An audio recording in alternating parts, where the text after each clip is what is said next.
Praise the lord. ఈరోజు వాక్య ధ్యానాంశముగా మత్తయి సువార్త 17వ అధ్యాయము 18వ వచనం చదువుకుందాం. అంతటి యేసు ఆ దయ్యమును గద్దింపగా అది వానిని వదిలిపోయాను. ఆ గడియ నుండి ఆ చిన్నవాడు స్వస్థత నొందెను. ఒక తండ్రి ఆవేదన, ఒక తండ్రి బాధ్యతతో కూడినటువంటి ప్రార్థన, విధేయతతో యేసు మాత్రమే మార్గము అని చేసినటువంటి ప్రార్థన. కుమారుడు అనారోగ్యంతో ఉన్నాడు, ఎన్నో రకాలైన బాధలు పడుతున్నాడు. దానికి కారణము అపవిత్రాత్మలని తెలిసింది. వెంటనే యేసు ప్రభు దగ్గరకు వచ్చి విజ్ఞాపన చేస్తున్నాడు. యేసుని వద్దకు వచ్చి, ప్రభువా నా కుమారుని కరుణించుము అని ప్రార్థన చేస్తున్నాడు.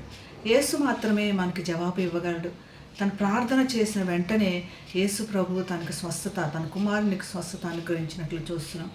దయ్యముల మీద అధికారము, అపవాది శక్తులపైన అధికారం కలిగిన వాడు యేసు మాత్రమే అని కూడా ఈ వాక్యం తెలియపరచబడుతుంది. సర్వ అధికారము కలిగిన వాడుగా ఈ లోకంలోనికి పంపబడినాడు. అధికారంతో మరి దురాత్మలతో గద్దించాడు. ఈ గద్దింపునకు శాశ్వతంగా మరి దురాత్మలు దూరం అయినట్లు శాసించాడు, మరి గద్దించాడు. మరి వెంటనే కూడా దయ్యములు కూడా ఆయనకి లోబడ్డాయి.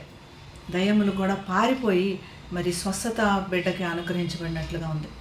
బిడ్డల గురించి ప్రతిదిన నిత్యము దేవుని దగ్గర విజ్ఞాపన చేయాలి, గోజాడాలి, కరుణించమని ప్రార్థన చేయాలి. బిడ్డలకి కాపుదలగా మరి ఉండమని, లేదా ఎటువంటి ఆపదలు రాకుండా వారిని కాపాడమని విజ్ఞాపన చేయాలి, గోజాడాలి, ప్రార్థన చేయాలి. ఒక తండ్రి ఒక అద్భుతమైన ప్రార్థన, ఒక కుమారుడి గురించి చేసినటువంటి ప్రార్థన చూస్తున్నాం. ఇటువంటి ఒక మాదిరికరమైన ప్రార్థన ఉన్నప్పుడు, లేదా ఆవగింజంత అయిన విశ్వాసం ఉన్నటువంటి ప్రార్థన ఉన్నప్పుడు మరి వెంటనే గద్దింపగా ఆ క్షణము నుంచే పరిపూర్ణ స్వస్థత, తక్షణ స్వస్థత, శాశ్వత విడుదల, శాశ్వతమైన స్వస్థత చూస్తున్నాం. ఈ చిన్న ఆవగింజంత అయిన విశ్వాసం మనకు కలగాలని ప్రార్థన చేద్దాం.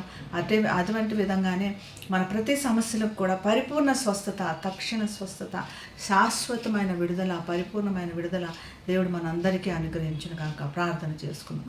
మహాగణుడైన యేసయ్యా, ప్రభువా మమ్మల్ని కరుణించుమయ్యా అని ప్రార్థన చేసినప్పుడు తండ్రి, కుమారుడి యొక్క తండ్రి యొక్క ప్రార్థన విన్నావు నాయన. శాశ్వతమైన విడుదల, తక్షణమైన విడుదల దయచేస్తావు నాయన.